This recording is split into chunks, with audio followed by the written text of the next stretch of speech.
Cash যেখানে বিকাশ সেখানে। আরে এটা তো সাধারণ বিষয়, যেখানে ক্যাশ হবে সেখানে তো বিকাশ হবে, ক্যাশ ছাড়া বিকাশ কি করে হবে বলো তুমি?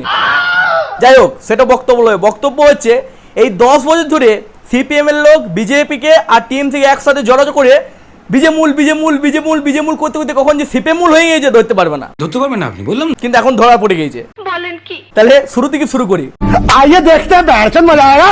বাংলার একজন বিখ্যাত কীর্তনিয়া যার নাম হচ্ছে অদিতি মুন্সি, তিনি এবছর টিএমসির হয়ে দাঁড়িয়েছিলেন এবং হেরে গেছে, সেটা আলাদা বিষয়। এবার যারাই ভোটে দাঁড়ায় তাদেরকে ইলেকশন কমিশনের কাছে যেদিন ওরা মনোনয়নপত্র জমা দিতে যায় সেদিন তাদের নিজস্ব আয় এবং তাদের কি সম্পত্তি স্থাবর যা রয়েছে তার একটা পরিমাণ একটা কাগজে করে তাদেরকে জমা দিতে হয়। রীতিমতো ইনিও জমা দিয়েছেন, কিন্তু তখন এক বিজেপি নেতা অদিতি মুন্সির নামে কেস করেন যে এনার যা আয় সে অনুযায়ী সম্পত্তি অনেক বেশি, মানে সমান নয়, যেরকম আয় সেরকম সম্পত্তি নয়, তার থেকে অনেক বেশি, নিশ্চয়ই কোনো ব্যাপার আছে।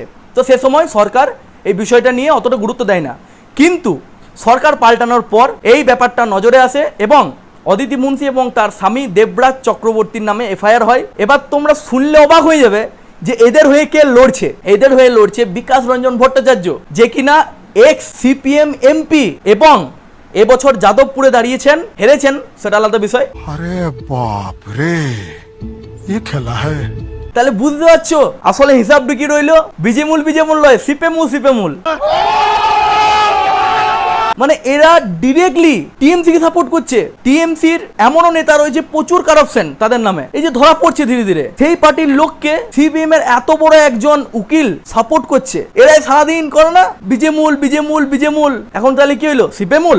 सबके सब चोर हैं साले। মানে এরা কতটা নির্লজ্জ, এরা একবারও ভাবে না তাদেরকে সাপোর্ট করছে যাদের জন্য এদেরই পার্টির যারা লোক রয়েছে তাদেরকে ঘর ছাড়া হতে হয়, তাদের মেয়ে মা বোনের সাথে দুষ্কর্ম হয়, ঘর জ্বালিয়ে দেওয়া হয়, ঘর থেকে বের করে দেওয়া হয়, তাড়িয়ে দেওয়া হয়, বছর পর বছর ঘর আসতে পারে না। আর সেই পার্টির শীর্ষ নেতা উকিল ওই লোকগুলোকে সাহায্য করছে। লজ্জার বিষয়। যারা সিপিএম করো তারা একটু দেখো, তারা কিছু বলো।